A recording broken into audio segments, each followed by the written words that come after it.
Praise the lord. అందరికీ వందనాలు తెలియజేస్తున్నాను. ఈరోజు దేవుడు ఇచ్చినటువంటి వాగ్దానము కీర్తనలు 121 అధ్యాయం 3వ వచనంలో వ్రాయబడినట్టుగా, ఆయన నీ పాదమునను తొట్టిల్లనియడు, నిన్ను కాపాడువాడు కునుకడు నిద్రపోడు. దేవునికి మహిమ కలుగును గాక. మన పాదం పడిపోకుండా, జారిపోకుండా, తొట్టిపోకుండా ఆయన కాపాడుతాడంట. అలాగే నీ యొక్క మార్గంను ఆయన సరళం చేస్తాడు. ఆయన నీ నిన్ను గూర్చి ఆయన కొనుకక నిద్రపోక కాచి కాపాడుతాడండి. ఈరోజు నువ్వు చాలా శ్రమలో ఉన్నావు, శోధనలో ఉన్నాను, ప్రభా నన్ను కాపాడువాడు ఎవరు అని అనుకుంటున్నావంట. ఆయన కనీసం కంటికి రెప్ప కూడా వేయకుండా నన్ను కాపాడుతున్నాడు.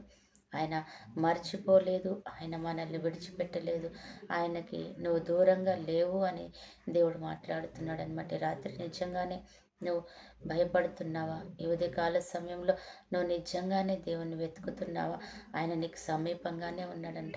నువ్వు అనుకుంటున్నావు నేను ఆయనకు దగ్గరగా లేను అని, కానీ నువ్వు ఎంతగా విలపిస్తున్నావో, ఎంతగా ఏడుస్తున్నావో ఆయన చూస్తూ ఉన్న దేవుడు. కాబట్టి నీవు ఈరోజు ఆయన నీ ప్రక్కనే ఉన్నాడని తలంచి మరింత దగ్గరగా ఆయనకి మొర్రపెట్టు, మరింతగా ఆయనకు మొర్రపెట్టు. ఆయన తప్పకుండా మన మొర్ర విని ఆయన మనకి సహాయం చేయడానికి పరిగెత్తుకొని ముందుకు వెళ్ళే దేవుడు అనమాట. ఎక్కడ నీకు ఆ యొక్క వ్యతిరేకత ఉంది, ఎక్కడ నీ జీవితంలో పోరాటం ఉందో నీకంటే ముందుగా వెళ్ళి దానిని ఆయన తుడిచివేసే దేవుడు అనమాట. ఏ మాత్రం మనకి హాని జరగకుండా ఆయన మనల్ని కాచి కాపాడతాడు. అటు కృపా దేవుడు మనకి ఇచ్చునుగాక. ఆమేన్. ప్రార్థన. పరిశుద్ధుడు అయిన దేవా, ప్రేమ కలిగిన తండ్రి యేసుక్రీస్తు ప్రభా, రక్షకుడు నీకు వందనాలు.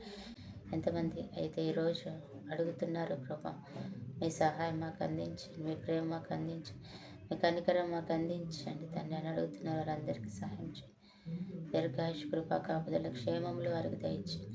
అలాగే ఈరోజు బర్త్డే, మ్యారేజ్ జరుపుకుంటున్న ప్రతి బిడ్డను కూడా జ్ఞాపకం చేసుకొని దీవించి ఆశీర్వదించమని, ఇంకా మహిమ పొందుకోమని మళ్ళీ చేతులకు అప్పగిస్తూ యేసు నామంలో ప్రార్థిస్తున్నాం తండ్రి.